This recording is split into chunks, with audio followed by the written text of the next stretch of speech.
Whether you dismiss urban legends as children's lore or believe they're based on fact, these 10 tales will send a shiver up your spine. Decide for yourself which of these urban legends from across the US is most terrifying.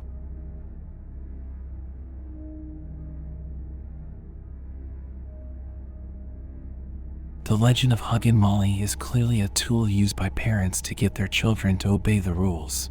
The story, Needed to Abbeville, tells of a phantom woman who appears to children if they stay out late at night. She grips the lingering child tightly and screams in their ear, "She's not meant to cause death, just one hell of a fright."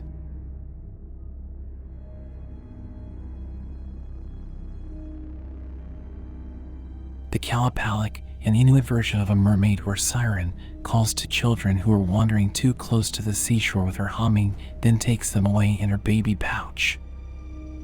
The greenish, woman-like creature will never return a child once taken into the depths. Sounds like a good way to convince your kids not to go in the water, if you ask us.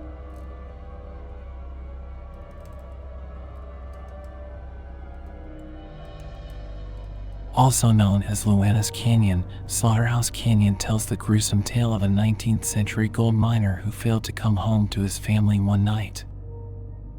Without his earnings, the mother and her children couldn't buy food and began to starve. When she couldn't stand it any longer, the wife chopped her kids into pieces, tossed them into the nearby river, and died of despair. Her cries can still be heard echoing through the canyon.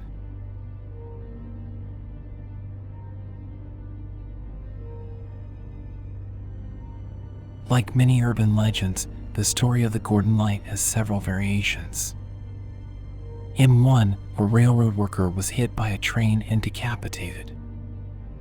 His spirit can still be seen today, searching for his lost light. In another, the railroad worker bore a violent grudge against his boss who had fired him. He murdered his former employer with a railroad spike, and the victim now wanders the tracks. While the Gordon Light is well documented, no one has been able to offer an explanation as to what it really is.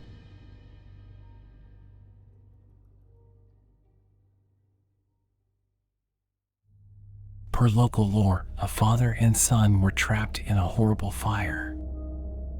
The father perished, then, before help could arrive, the traumatized son lost his mind.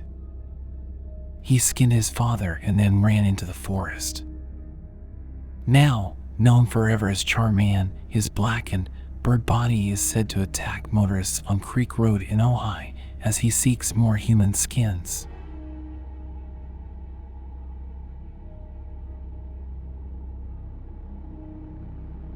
The Ridge Home Asylum was a real facility that opened in Arvada in 1912.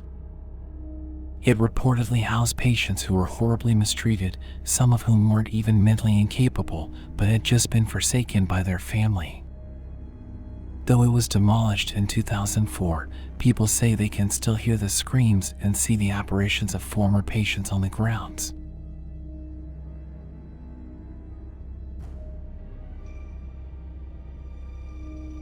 The misfortunes that have occurred in Dudleytown are so terrible and numerous that its nickname is the Village of the Damned. The now completely deserted town is said to have been home to many suicides, disappearances, and even demonic activity. It is believed that the founders of the village, and by extension, the village itself, are forever cursed.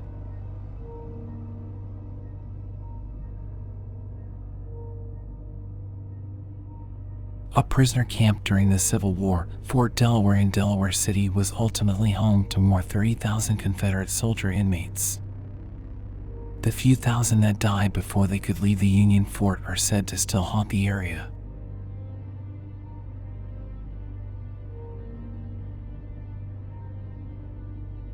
Since 1852, Captain Tony's, the oldest saloon in Key West, has been known to be haunted. Doors slam for no apparent reasons, and there are inexplicable banging noises and frequent ghostly visitations. Perhaps that's because it's the site of the town's original morgue and was built around a tree that the town once used for hanging pirates.